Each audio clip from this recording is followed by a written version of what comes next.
Welcome to discover and connect channel. আজকে আরও একটি অন্য বই নিয়ে আমরা আপনাদের সামনে চলে এসেছি। এটি একটি কবিতা গ্রন্থ, নাম অগ্নিদূত। কবির নাম বিপুল বিহারী হালদার। হয়তো এই কবি আপনাদের কাছে তেমন পরিচিত নন, কিন্তু এই গ্রন্থটি পাঠ করলে আপনারা বুঝতে পারবেন কি অপূর্ব কবিত্ব শক্তি ভদ্রলোকের মধ্যে নিহিত রয়েছে। আসুন এবার আমরা গ্রন্থের মধ্যে প্রবেশ করি। প্রথমত দেখুন, এখানে একটি প্রচ্ছদে কবিতার গ্রন্থ সম্পর্কে কিছু কথা বলা রয়েছে এবং এই কথাগুলো সর্বৈব সত্য। যদি আপনারা এই গ্রন্থটি পাঠ করেন আপনারা বুঝতে পারবেন।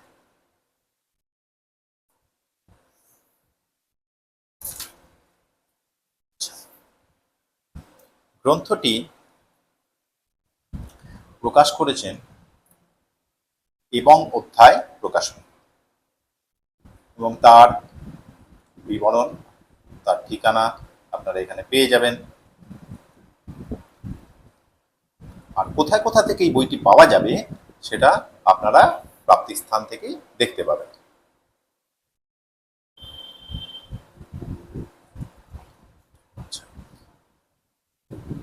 উৎসর্গ।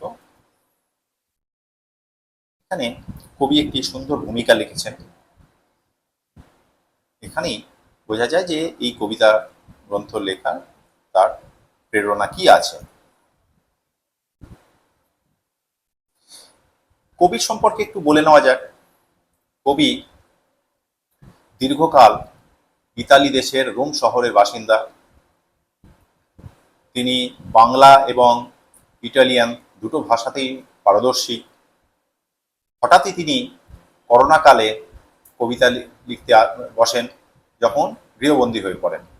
সেই সময় এই গ্রন্থ তার প্রকাশিত হয় এবং গ্রন্থটি পাঠ করলে বুঝতে পারবেন যে সমাজের নানা রকম দিককে তিনি তুলে ধরেছেন এবং অত্যন্ত মর্মস্পর্শী ভাষায় তিনি এই কাজটি করেছেন। তো আসুন আমরা সূচিপত্রটা দেখি। সূচিপত্র দেখে হয়তো আপনারা সামান্য একটু আন্দাজ করতে পারবেন যে কি কি ধরনের লেখা কবিতা এখানে রয়েছে। যদিও কবিতার নাম দেখে সবসময় কবিতা সম্পূর্ণরূপে বোঝা সম্ভব হয় না, কারণ কিছু অ্যাবস্ট্রাক্ট আইডিয়া নামের মধ্যে থাকে, কিন্তু নামগুলো দেখে আপনারা বুঝতে পারছেন যে সমাজের নানা বিষয়কে তিনি তুলে ধরেছেন এবং যেসব বিষয়গুলো সত্যি আমাদের ভাবা দরকার, আমরা হয়তো ভাবি কিন্তু ভেবেও ভাবি না, সেই সব বিষয়গুলোই লেখক তার কবিতার মাধ্যমে আমাদের সামনে নিয়ে এসছেন। আপনাদের প্রথম কবিতাটি দেখাচ্ছি আমরা, এটাতে দেখুন।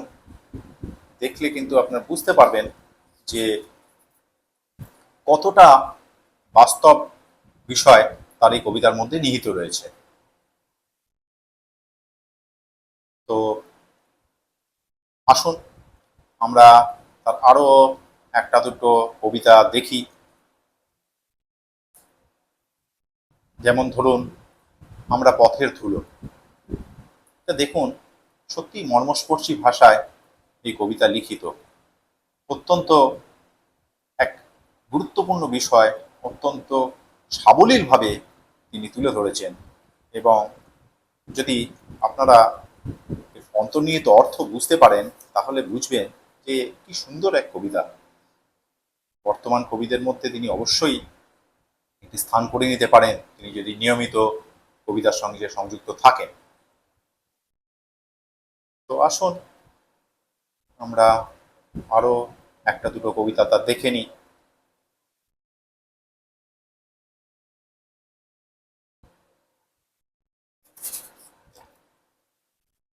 বহু সুন্দর সুন্দর বিষয় তিনি তুলে ধরেছেন, আপনারা দেখতেই পাচ্ছেন।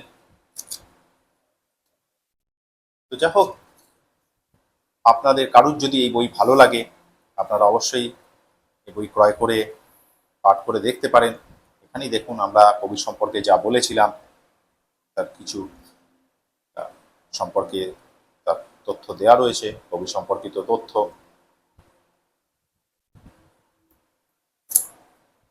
আসুন আজকে আমরা এখানেই শেষ করছি, পরে আবার ফিরে আসবো অন্য কোনো এক গ্রন্থ নিয়ে। ধন্যবাদ, নমস্কার।